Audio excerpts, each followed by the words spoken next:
if some little boy comes along and says, I put the satellite in orbit, that no one will believe him because he has no ability. And if some scientist says, no, I did it, that I know how to do it and I put it there, then everyone will say, yes, that's how it was done. But if God comes along and puts the sun in the sky, people won't accept it. They think, oh, it must have been an accident because no, I can't do it, no one can do it. Just like if the boy says, the satellite in the sky must be an accident because I can't do it, it can't be done. But a more intelligent person realizes that the most intelligent person, a more intelligent person than ourselves, must have put the sun in the sky. Just like a spaceship or a rocket ship or an airplane or an automobile. When we see it, we understand because it's more intelligently made than an intelligent person must have made it. So if we see planets floating in their orbits, we see so many wonderful things, we must conclude that the most intelligent person has put it there by his inconceivable energies. Not only one planet, but unlimited planets.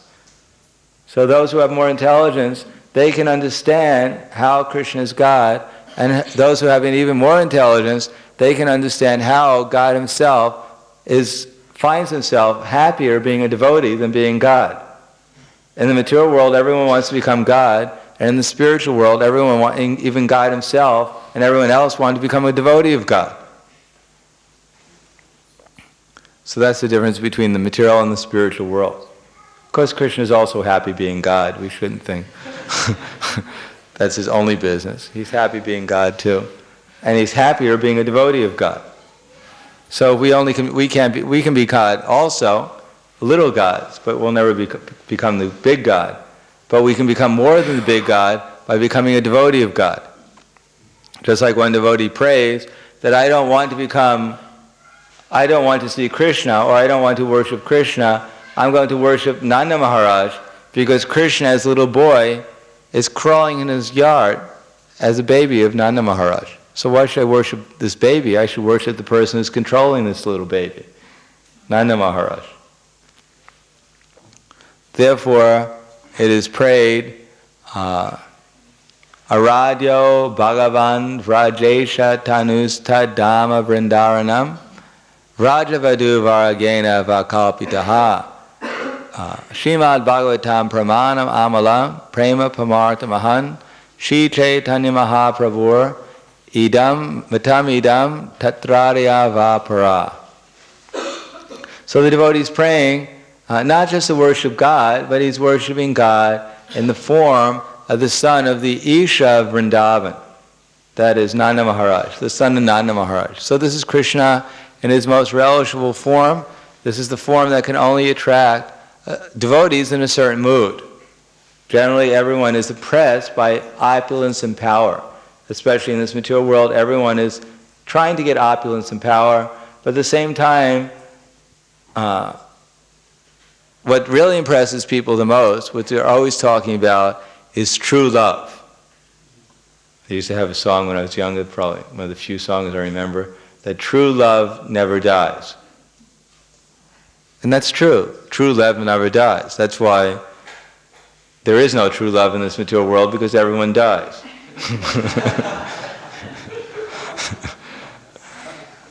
That true love is in the spiritual consciousness between Radha and Krishna. So everyone is actually attracted and hankering for that love between Radha and Krishna.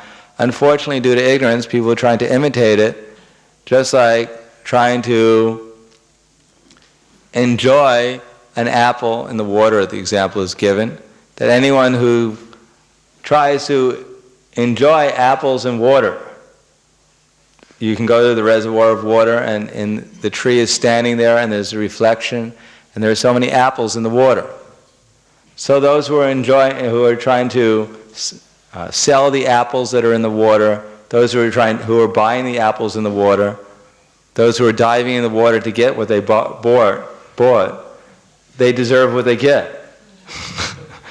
which is nothing.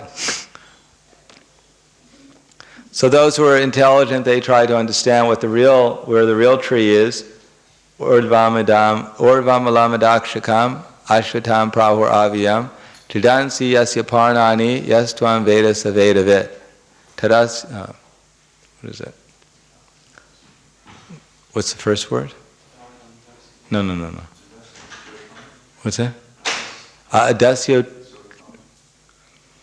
chordvam paritastasya sakya gunapravrita vishaya pravala. We got the wrong verse. Anyhow, narupamasyeha tato palabdyate tadasya nachanta namadyam sampratishta ashvatamenam saviruya mulam asanga shastrena dridena chidva tatakpatam tat parimargitavyam yasmingata na vivartante bhuya tadeva padye tadeva chanyam purusha prapadye yatak pariti prasritas parani. Thereafter one must seek that end. Narupamasyeya tato palabhyate. One must seek that place which has no middle, beginning, or end.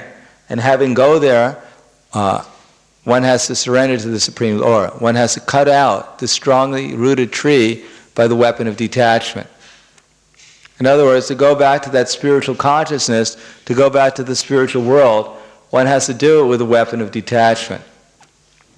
That as long as one is thinking that somehow or another I'm going to become happy in this material world, then he's going to say, let me wait around for a while and see what's going to happen.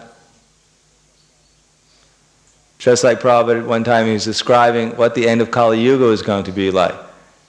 And one TV show, big TV show in America. So the interviewer was asking him, you describe the horrors of this age, what will it be like at the end of the age? So Prabhupada was describing how everyone will be around, the basketball players at that time will be 2 feet high. 3/4 of a meter high. Those will be the giants. That the ladies, it is said, they'll have children when they're 5 years old. And by the time you're 10, you're finished. You're already, you're over the hill. You're ready for the retirement home. And then people will eat each other. Especially they'll eat they'll have children just to eat them. And their major sport, if you turn on television, it'll be the demons hunting the devotees. That will be the major sport. So the announcer asked Prabhupada, where will your followers be at the end of Kali Yuga? So Prabhupada said they won't be here to see all the fun. So those who want to stick around in the material world, who have hope that their astrologers predicted that they'll have an auspicious future, they can wait here and see what's going to happen. But it's already predicted what's going to happen. It was inauspicious in the beginning of Kali Yuga, and it'll be inauspicious at the end of Kali Yuga. And what will happen at the beginning of Satya Yuga? Gradually things will begin degrading again. So this is the nature of the material world. Janma, Mrityu, Jara, Vyadi, Dukkha, Doshanu, Darshana. That it's a place of misery, that even Brahma is suffering. Brahma, who's created everything, who everything is going under his direction, he ultimately isn't that happy either. He ultimately is in fear of when death is going to overtake him. Unless he's a pure devotee like Haridas Thakur, that one will be in perpetual anxiety about what his future is, because everyone knows his future is not very bright. Therefore, one should take the opportunity, try to become Krishna conscious, and not become disturbed over the so-called happiness and distress of material existence, because as soon as one wants to obtain happiness, he'll obtain at least as much distress. And as soon as there's some distress, then as soon as it's gone, then when it's gone, we call that happiness.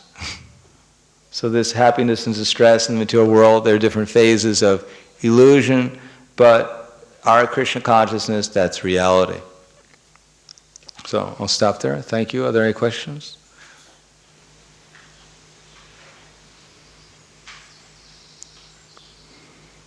Yes. Somewhere on the first pages that you read, there was a mention of kunja garland or something like that. What is that exactly? Because I heard so many different things, that it's either berries or flowers or small conchas. Something more about that? Well, of course, there may be kunja seeds, but if it says flowers, as a garland, then it must be a garland of flowers. I don't remember if it's... There was the...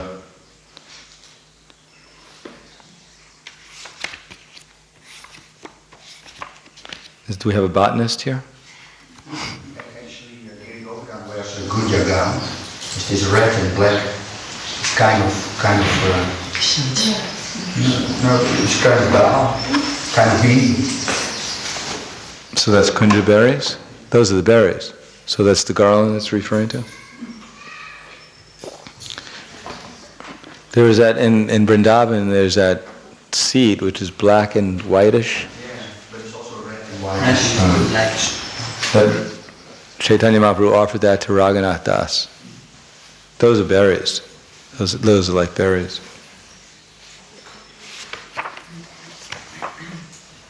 Anyhow, anything else? Yes. Although we engage in devotional service, so many times we have to engage in material affairs also. Really? I mean, work with material energy. Do you think it's material? What's the difference between material and spiritual energy? Well, how can it, if it comes from Krishna, how can it be material? Anything used in Krishna's service isn't material anymore. It becomes spiritual. It becomes spiritual because the difference between material and spiritual is our consciousness. If we think it's for our enjoyment, then it's seen as material. If we think it's for Krishna's enjoyment, then we'll remember that it's actually spiritual because we'll see it in relation to Krishna. So everything is actually spiritual because it all comes from Krishna. But when we forget that, then it's seen as material.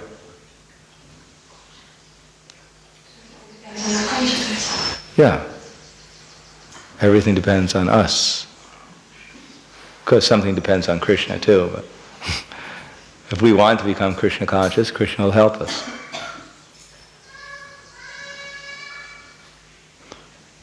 Krishna never asked anyone to fall into Maya. Anything else? You illustrated how Krishna is manifesting complete different personalities.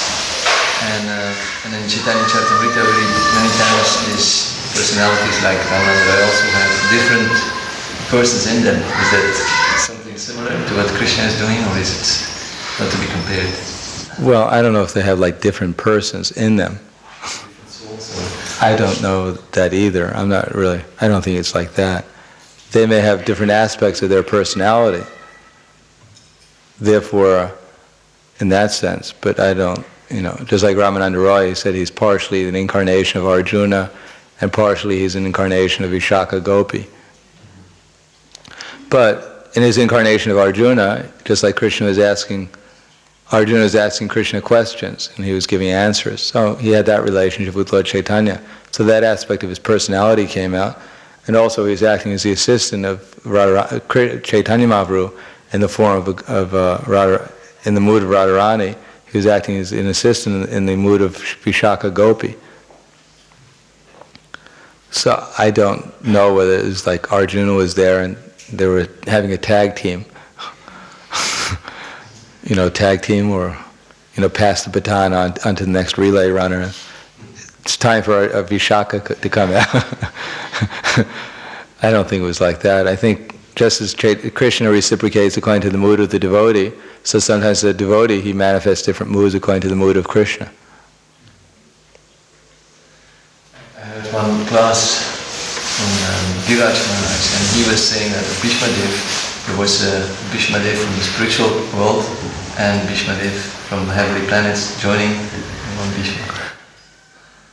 I don't exactly know if people like join or merge exactly like that. I mean, Krishna may be able to do that, but it is explained in the Brihad Bhagavatamrita that for instance, Jasoda, she was an expansion or Dara and the different incarnations of Krishna's parents. They're expansions of the original parents in the spiritual world. So they're expansions, but I don't know about, different persons merging into one and coming out someone else. Everyone always has that same individuality. You never merge into someone else.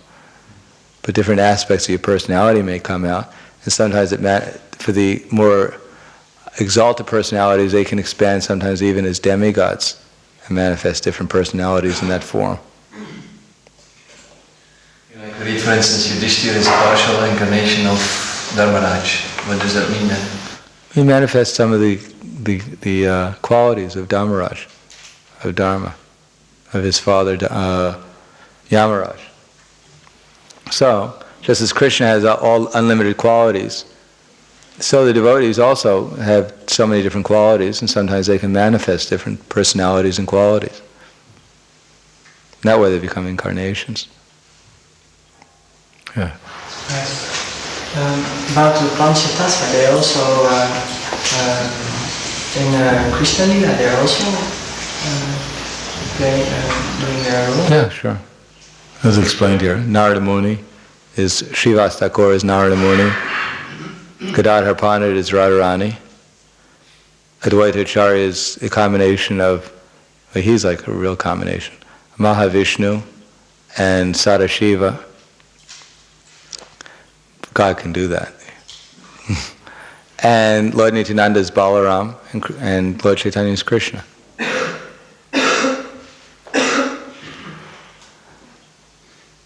So I'll stop there. Thank you very much. Shri Chaitanya Charitamrita ki jai. Srila Prabhupada ki jai. Gaur Premanande.